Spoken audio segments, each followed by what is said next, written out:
when I left, I had $0 in my bank account. I dropped out of school. I was truly his caregiver, so I moved in with my parents, and I was like, where is my life going to take us? And we were living in Minnesota at the time. Okay. So I started running and getting into fitness, and I was like, wow, like this makes me feel... Welcome to the Resilience Reborn podcast. We are your hosts, Angie and Trey Easley. Each episode, we bring you powerful stories of people who have faced unimaginable challenges and emerged stronger. We'll find hope together, one story at a time. Now, let's dive in.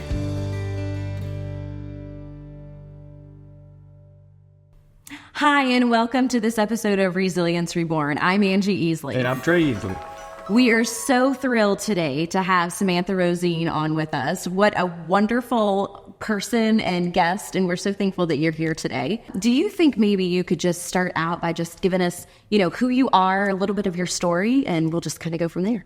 My name's Samantha Rossin, and I'm a women's-focused personal trainer, and I focus on not only personal growth, but also physical, and I have found so much purpose in that from my past, and utilizing that to really help these women find confidence. Mm-hmm. So it's been so fun, and I love it so much. Yeah, that's pretty powerful. So you said that you found purpose in fitness. So tell us a little bit more about that.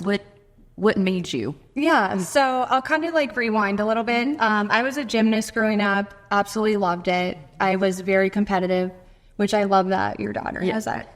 Right? Similar thing with me, but I just had so much passion, and I was really the only one in sports. I have 4 sisters. Okay. And had an amazing, beautiful upbringing. And so I found a lot of my competitive side through that. Mm-hmm. And it was not until I was about 13 where my life kind of transformed. Mm-hmm. And I started hanging out with a different group, and honestly, I can't tell you what really was the one thing that transformed me from being in this lifestyle of commitment and discipline. Disciplined lifestyle. Than doing a right, exactly. Mm-hmm. And you're just so competitive and driven. Mm-hmm. And then it was actually a gymnast, older brother that I was hanging out with, and his friends, and that's where I started kind of shifting into drinking, started smoking weed. And you were how old again? I was 13, 14. So this is I look back and I'm oh my gosh, I was so young. I look at, my niece and my daughter, and I'm just how did that come about? Mm-hmm. What was the thing that...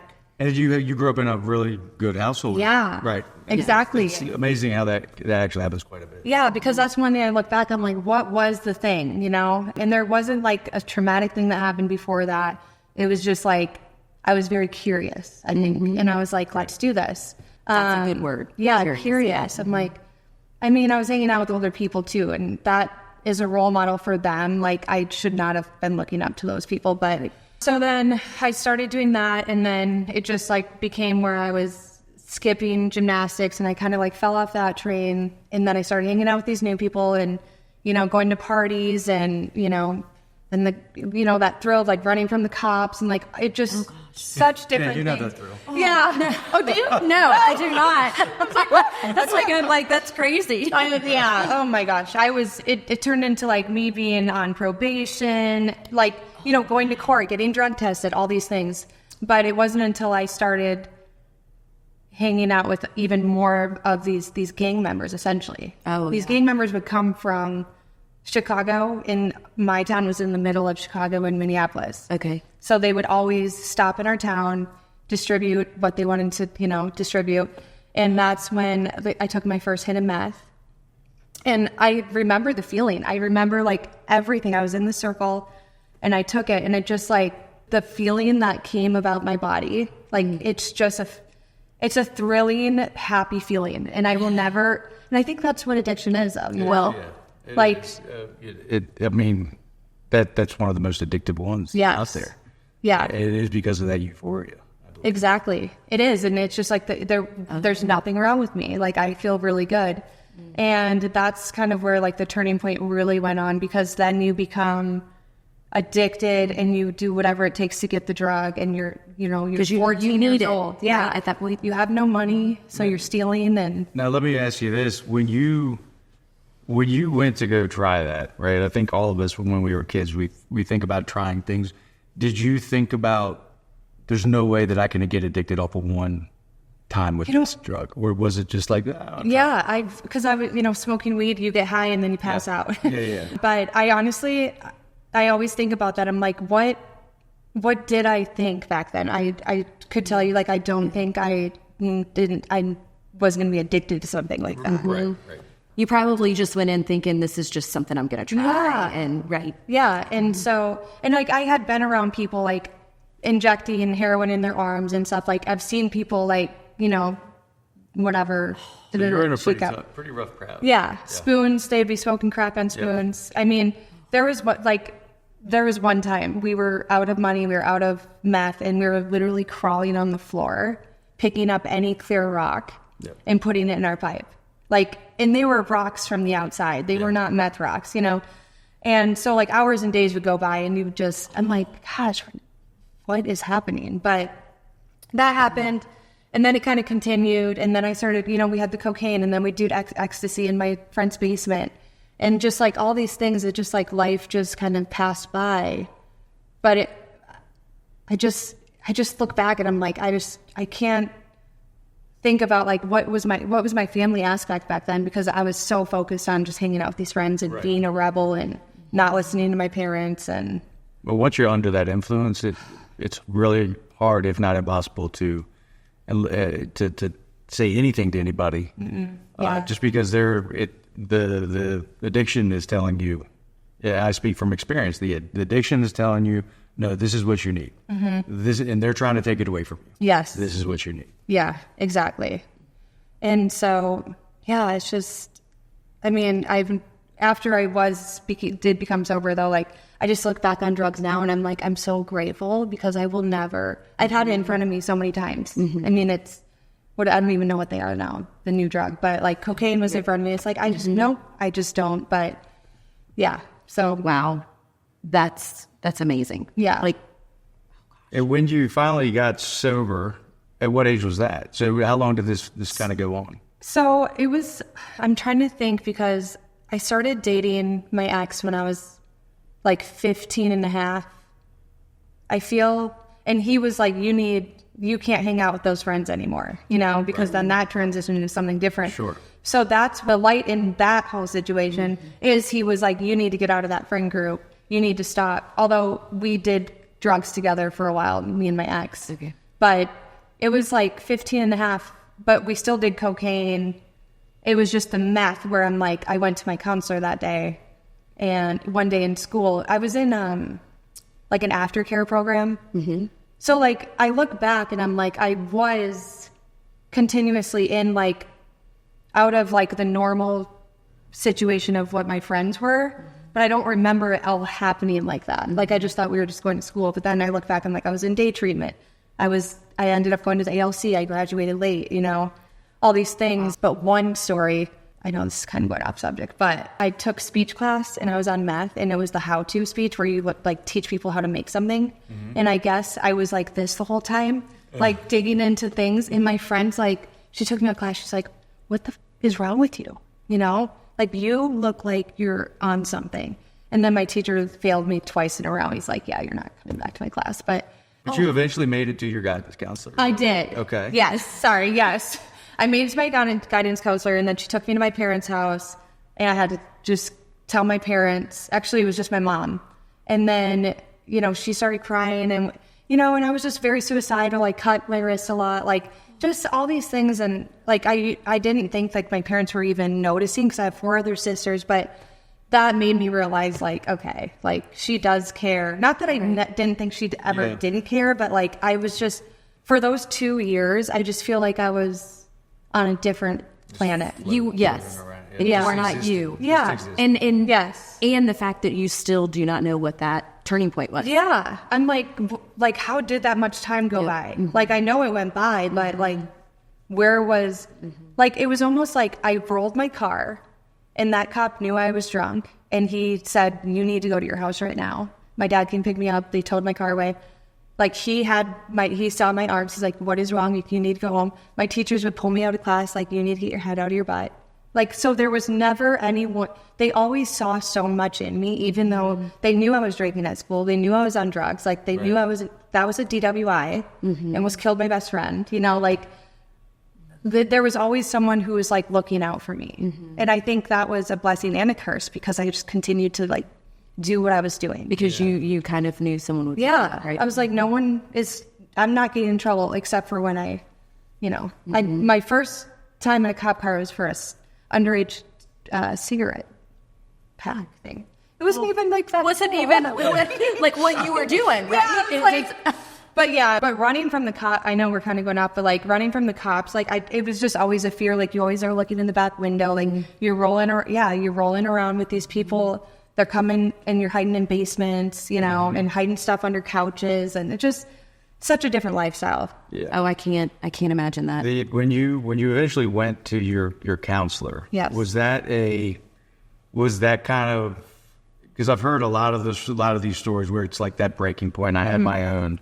Yeah. Is it like a moment of desperation that comes over you, or is it just like you don't even know why you said something? You just did, and it happened, and it went on from there. Like, do you remember? Yeah, and I think it was mostly like I was just tired of having to steal. Like I would literally army crawl into my parents' room and steal the key from the lockbox, and then army crawl out, grab a couple hundreds, and then go get cocaine from like I was the money girl, you know, even though I had no money. But I think I was just sick of just continuing with the same stuff, the same worry, the same guilt, the same friend group. It was just like at a point where I was just like, why am I doing this? And I don't feel good. Like when you come down, I'm like, here I go, having to go, you know, track someone down to find more drugs. Like I think I was just really sick and tired. Yes, exactly. Which is crazy. You know, at such a young age, is like, you don't really know any better. But who would have thought that first hit was like going to be such a spiral? I know that for me, it was almost when I told Angie and her parents that you know, I had a problem with alcohol. Yes, it was almost like a weight had been lifted off my shoulders. Like I finally don't have to hide it anymore. Yeah, I can just breathe, and I can move forward. Whatever's going to happen is going to happen but it's going to be from here forward, and I'm going to try to put that stuff behind me. Yeah, that's very. I like that. That's a similar feeling. Yeah. Yes. Okay, so now that you've went to your counselor, your parents know what's going on with you. I'm sure they were extremely satisfied that that you were able to come to them, and now they are in a position to help. Yes. Where before they probably saw stuff, they just didn't know how to help. Yes. So at this point, you had mentioned you're starting to date this guy. And okay, so can you tell us a little bit about that? Yeah. So I've known him since middle school, and then we started dating in high school, and that was kind of the thing that helped me get away from that friend group, because he didn't want me hanging out with them, essentially, which I didn't think was uncommon back then, but now I look back, I'm like, oh, there's a possessive part of it. Oh, yes. okay, yeah. And so then we started hanging out, and, you know, we still smoked weed every day, and we drank and all those things, but I wasn't like an addict. Like, well, what do you call an addict these days, you know? But we weren't doing meth, we were doing cocaine, and actually I did a lot of Adderall too with him. But we started dating, and like just from the beginning, we would break up, we'd get back together, we broke up, we'd get back together. Like there was times I would just like be waiting for him, and he never showed up, and then you'd see him at school, and he would like write me letters and like, I'll miss you, like weird things, which were very red flags back then, I think. But then it just became, you know, we ended up both going to the alternative school together because we would skip school every day, sleep in. I actually moved in with him when I was like 16. Oh, wow. Yeah. So I would stay at his house every day. And, you know, I look back, I'm like, why didn't his parents I was say going to say, anything? his parents? No. Yeah, like they were gone. I mean, I think we were in control of the situation. And well, he was in control of the situation, I feel. And I was just there to, you know, be by his side. But I was working at the hospital one day, and this is like one of the bigger things that happened. I was working at the hospital, and he has like a cabin out in like a ranch house kind of, and he would throw big parties, and he was wasted. And I'm like, hey, I'll be out there after my shift, which is like 9:30. Well, someone had told him that I was hanging out with someone else.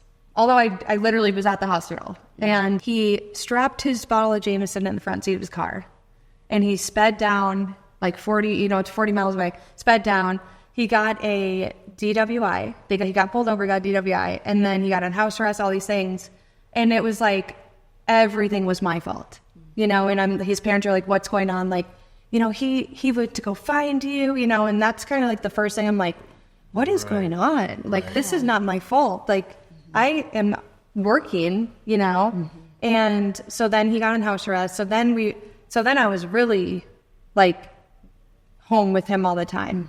And that's where it just like became like very obsessive. Like, he was like, you're not going out, like, you're driving me around, like, you can't leave, I can't leave type thing. And yeah, that was hard. And then just like the alcohol, he would get drunk and then just blow up. I mean, it's just so much pain was intertwined in that relationship. And then when we moved across the country alone, just me and him at 18. And I just cannot believe, like, I mean, his parents knew what was going on because we lived with them. I mean, there was fights. I mean, he would throw my stuff out the door and like, I would try and call 911, like it was just very, very toxic. But then when we moved across the country, I would call his dad like all the time and be like, you need to get me a flight home. This is not, like, I'm not safe. Like, he's very aggressive and I don't want to be here. And then from 18 to 24, I continued that cycle of just I just wanted him. I was like, when the days were good, they were good, but the nights were bad. Like, I would just be like, can we just have a good day? Like, It would be like him getting me this on Christmas one time.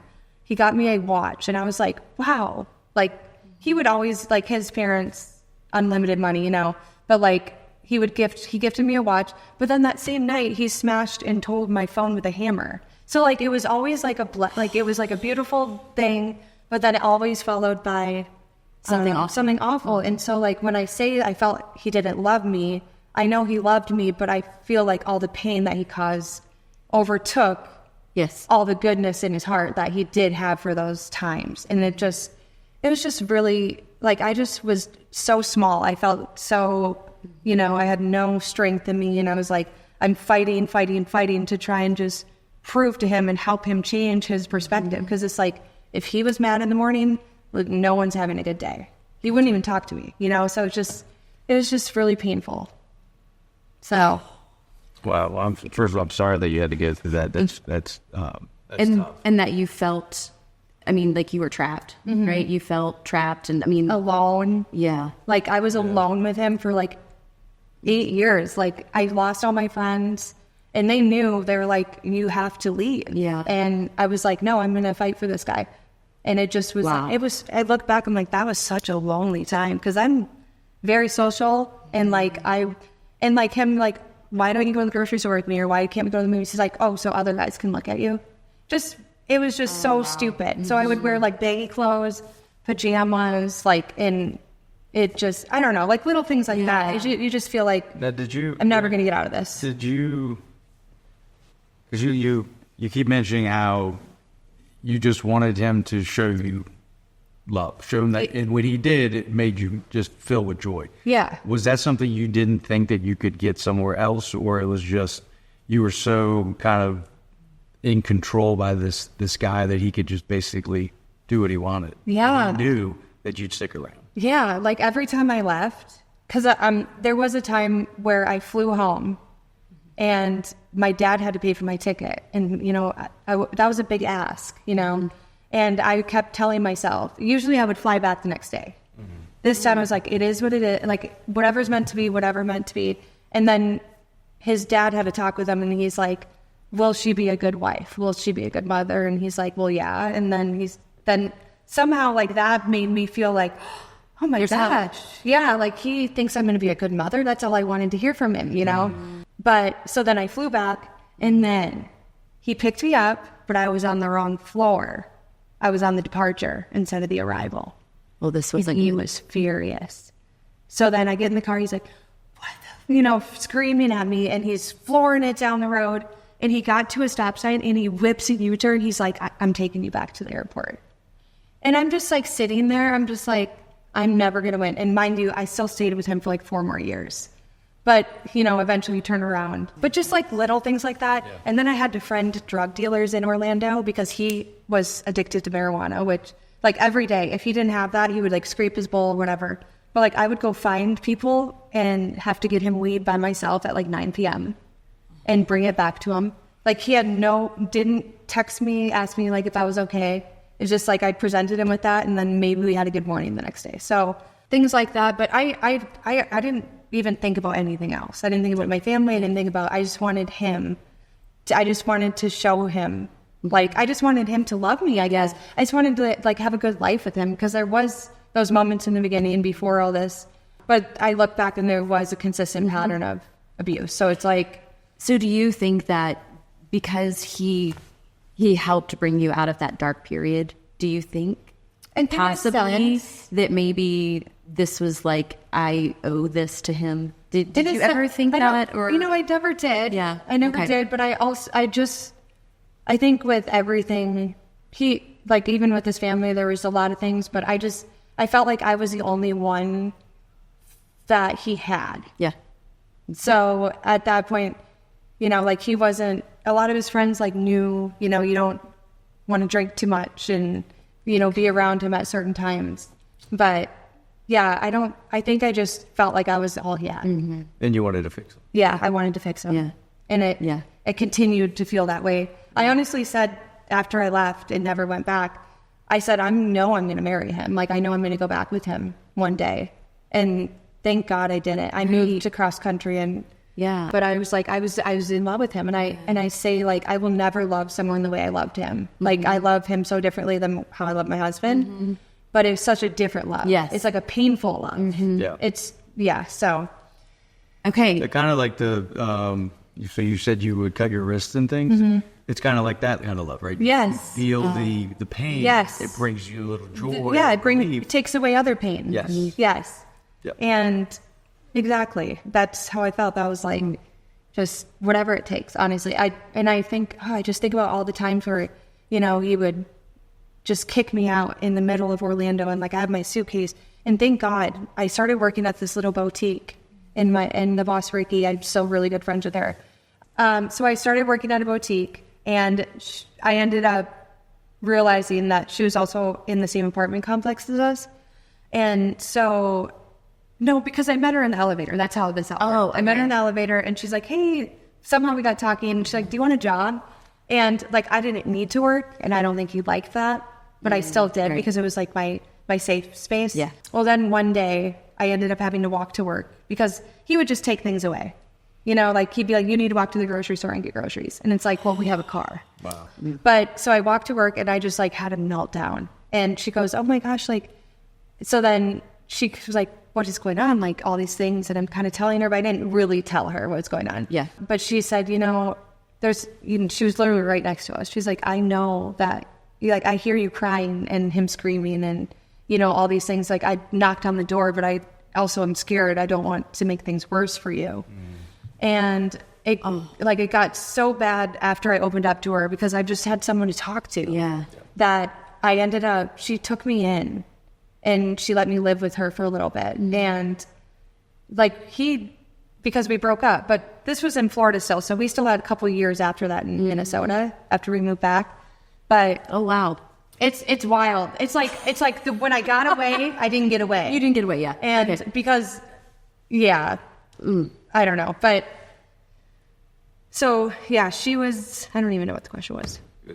Well, I want to kind of I guess maybe just so this pattern continued. Yeah. You said you moved back. Yeah. Right? Okay. Yeah. Yeah. But I want to touch on something real quick because I think that a lot of people, and this kind of goes back to addiction as well. A lot of people think, well, why not just leave? Yes. Why not just walk out? You have your own free will. And that's just not the case in those situations. No. Most of the time, it's just not the case. That you really don't have a choice, especially when you've been beaten down mentally and physically that much. You feel like maybe it's even your fault. Yeah. Mm-hmm. No, and I, like, every time I did leave, I'm like, what is taking me back? Mm-hmm. Like, why was it so hard to leave? Mm-hmm. I really still haven't really, worked through that.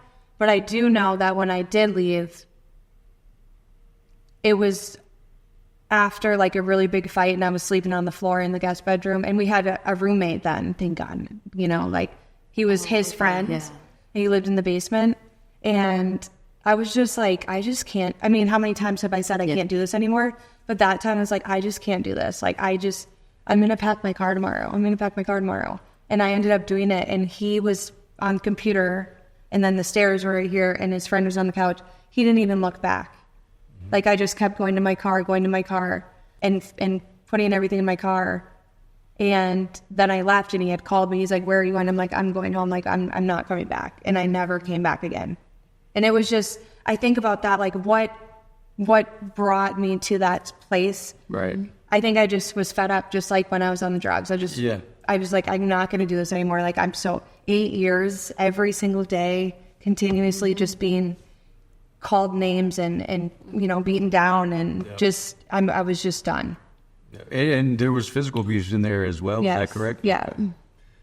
Especially when he drank. Right. Like, it was, and the thing is, like, he would force me to have sex, and then nothing would be said the next day. He'd be, you know, blacked out. But he would roll up to the Walgreens so that I can get my day after pill. So, like, I took that so many times, so that screwed up my body. Sure. And so it was just like that was like schedule. Like, if we went out, he got drunk, and it would be like, he'd be fine until he got home. And then all of a sudden, like, it's like, well, what just happened? You know, like, I think one time it was because I hugged someone because they got engaged. And you know, it was like, congratulations. Right. And then he got back to the hotel, and all that happened. Then he threw my bags out. I had to call his parents, and they're like, why does he do this to you? And it's just like, you know, what? Like, it's 3 a.m., 0 degrees out. Why does he do this to you? And then the next day, he's like, where'd you go? Back to normal. Yeah, like, let's go to Walgreens. Like, it was just, there's just so many times. I'm just like, so thankful that I had that courage. And even so, from getting out, you essentially on your own, eventually, it took longer than I'm sure that you wanted, but eventually on your own, you were able to get out of the meth. You were able to get out of this terrible relationship that just most times you hear that no one ever makes it out. Yeah. You know? And it's, so you get to this point in your life, you left. Clean slate. Yeah. And I just want to add, like, it is so hard to leave someone that you love so much. And I think that he thinks I left because I just gave up and I hated him and all these things.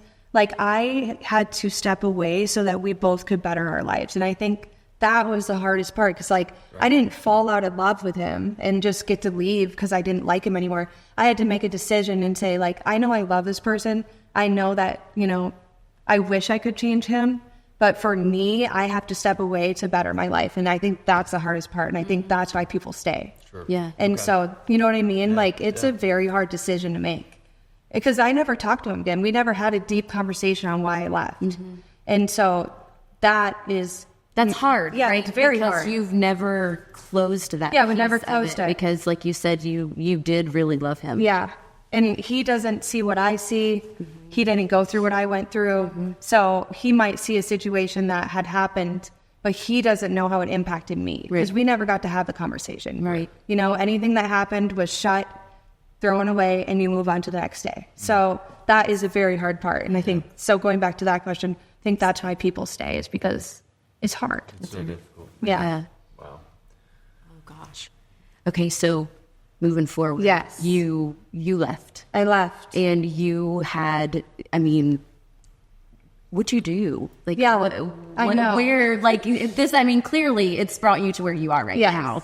So tell us about that. Yeah. So when I left, I had $0 in my bank account. I dropped out of school. I was truly his caregiver, you know? So I moved in with my parents, and I was like, where is my life going to take us? And we were living in Minnesota at the time. Okay. So I started running and getting into fitness, and I was like, wow, like, this makes me feel like when I was taking care of him, like this thrill of, like, this makes me feel like I have a purpose and like I'm doing something incredible for myself now, which is not what I was used to. So I started running, getting into fitness. And then I actually called my boss that I had met in Florida. Okay. And she allowed me to move in with, I moved cross country, moved in with her for like 4 or 5 months. And that's where the healing started. This was in Minnesota, correct? So I was in Minnesota. Okay. And then I called my boss. I moved back to Florida. Okay. By myself. Okay. And it was really hard. I spent a lot of time alone. Like, I talk to her now. She's like, I didn't know what to do. Like, you know, you were in your room all the time. Like, and I was trying to heal. I'm Well, like, you I'm were just alone thankful now. for the space. Yes. Right? Yeah. And that's amazing that you reconnected. Yes. And thank God for her. Yes. And she gave you that space to do whatever you needed to do, Yes. right? And she continues, like, she's my second mom. But so then I started running there and just full circle. I met Brandon on the way too. So I'm getting into fitness and I'm not at the point where I know this is my calling and my purpose, but I feel like something in me is like, this is going to be something big for you. And because of what I went through, it's going to be something that's super impactful. And then I had went back to Minnesota to do a race on a weekend. It's like a 200-mile relay. Okay. Super fun. And 200 miles? 200 miles. So like we each do like 8 miles and then you take the van and then the next person goes. Oh. Yeah, I didn't do 200. Oh, okay. So it's a relay. Yeah. Okay. And she said relay, and then you were like 200. Yeah. Yeah, oh my God. Bless those ultra marathon runners. But then I had ended up going to the bar on the second night because after, you know, you go party and stuff. And I had run into Brandon. And he was so I wasn't even living in my hometown. Right. He was on a boat trip. We literally, like, by the grace of God, this is so crazy when you think about it, because the chances of this happening is like 0, you know? So I went into the bar. He was in the bar already. He was getting shots. I'm like, making 7. Who would have said that? I would have never said that. Like, I don't talk to other people. Like, coming out of like a relationship, you don't put yourself out there like that. And so I'm like, making 7. And then he got me a shot and somehow he got my number. And then he went on with his night. Like, I seen him for maybe 10 minutes and then tried to booty call me back to the hotel. And I said no. Good job. I'm like, what? No. But I also had an early flight the next day. But Yeah, right. Oh, that's hilarious. so anyways, yeah. So then we met that night and like instantly I'm like, wow, like a soulmate. It was so crazy because like we Skyped and stuff for like 4 months. No. August, September, October, 3 months. And we just became like best friends. Yes. And he was like, we're not going to date, da-da-da-da. And then when he saw me, he's like, game over. But anyway, so then through that, he was an entrepreneur. And I was like, wow, like very motivated and inspired by him. I'm like, wow, this, like, I didn't know this was even a lifestyle. And he was so kind. And I was just, it was hard to accept that. But he had brought me into like his space. And that's where I became a personal trainer. And back then I had no idea that I would be able to like really use everything that I've been through to relate to my clients. Yes. And it just changed my perspective of like being a trainer and being a coach, truly. So then I started getting into like my own home training business and kind of dived in and out of that and worked with Brandon for a while. And now I'm back at a space where we ended our business relationship and I'm really digging into like this women empowerment. I want to do events. I'm doing like more of like the vulnerability side and your why and nutrition and just intertwining everything because that's what we need as a community and these like confidence. Yes. It's such a big thing. Like I found that through fitness and I would never have if I didn't go through what I went through, you know, to be here today. So and knowing you now and from what you described from before, your confidence level has obviously skyrocketed. Yeah. You know? But you should give yourself credit. You did all that. yeah. Like you really did all that, you know? Yeah. And no matter like the lowest that you ever felt, like, look where you're at. Yeah. Yeah. And, you know, I think about that because even I'm like, my gift is so powerful because I think about in 2019, I had helped open up Lifetime Fitness And I had this calling from an old friend. She said, I wasn't even doing fitness. Yeah. And she said, I want you to help open this lifetime. And it was when me and Brenna were going through like a financial thing. And I said, let's do it. And we opened up, and then a week later, I got done training my clients. I got clients, like people want to learn from me. They want to grow from me. Like it was awesome. I mean, this is like 4 years ago. Yeah. And I go to the window and I'm starting my car and I'm like, where's my car? Where's my car? And I'm like, call Brandon. I'm like, our car's gone. And none of my clients know this. Right. Like this is the first time I'm actually speaking this, but our car got repossessed. And I still, the next day, even though I was in rock bottom pain, the next day up until the thing shut the world down, for 3 months, I showed up every single day, and I continued to build my clientele, and I changed so many lives, and I'm still friends with them. I'm still training actually one of the girls, and I was able to put everything that I went through and was going through at such a rock. I mean, we cried. We had no money, and I'm showing up to transform other people's lives.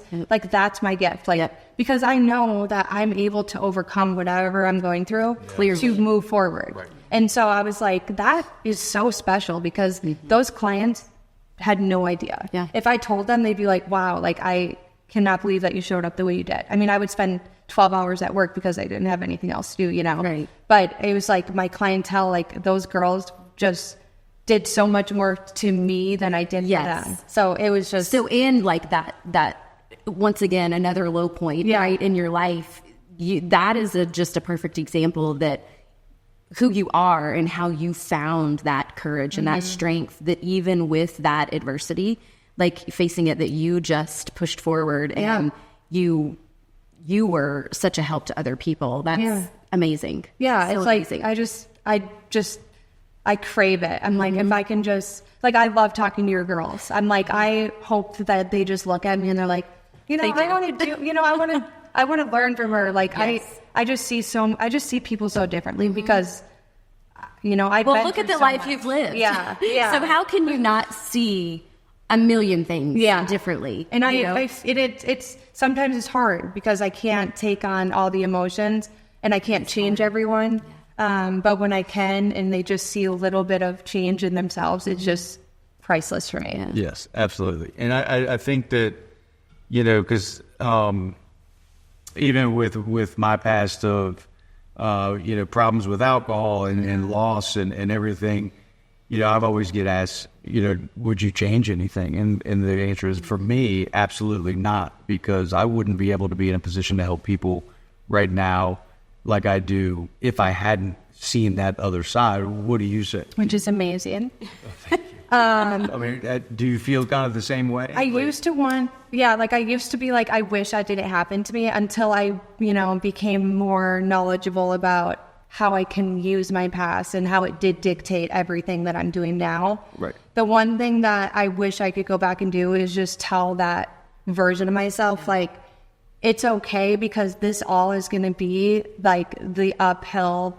Right. You're going uphill from here, and it's all going to be the thing that literally is Samantha Rossin Fitness. Like, it's going to build your future, and you're going to be such a different person. You're going to be okay.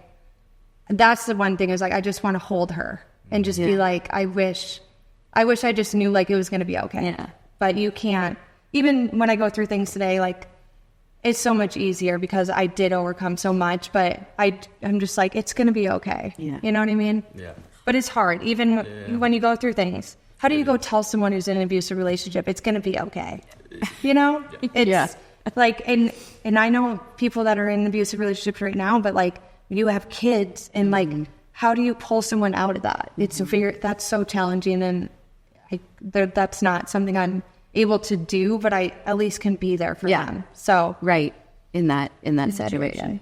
Yeah. And when you're able to talk to someone, especially like you said, you used this to fitness too, and it wasn't just the physical training part; it was almost a mental training part too that you were able to help. And I would cry, like I would be working out, and this was before I was training. I would just cry, and I'm like, I just like I can do this for me, but I also need to like cry it out and work through those feelings, which I'm sure, like we're still doing it every single day. Yeah. Well, actually, after my late husband died, I never worked out a day in my life. Yeah. And I ran. I just ran. Yeah. I never knew how long I ran or how far. I would come home from work and I would run and run. Yeah.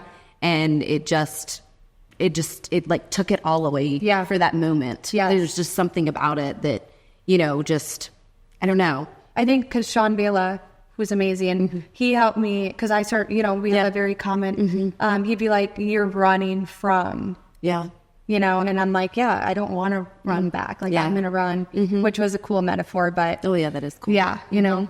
Yes, 100%. So at this point, you're like now, so we've come up to now. Yes. You had mentioned that you're trying to get or you are starting to back the fitness stuff again. Yes. Okay, so we've came to basically this point, and what an amazing story, and thank you so much for sharing. Yeah. It's really I'm telling you, the people listening are going to be like the wealth of knowledge they're getting right now from you is incredible. Yeah. So I know Tree and I both were so grateful that you came in this space with us and you shared it with us. I get to like be with you, and that you are so confident now that you're able to tell that story, and it's going to help so many people. I just know it is. Thank you. Yeah. But is there a place? So I know you're starting up the fitness thing again. Is there a place that you'd want people to come check? Yeah. How can we help you? Like our listeners, like So I'm April 17th.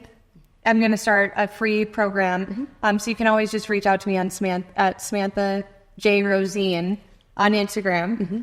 And that's really where I've really built all my clients and everything. Okay. But that's the free program.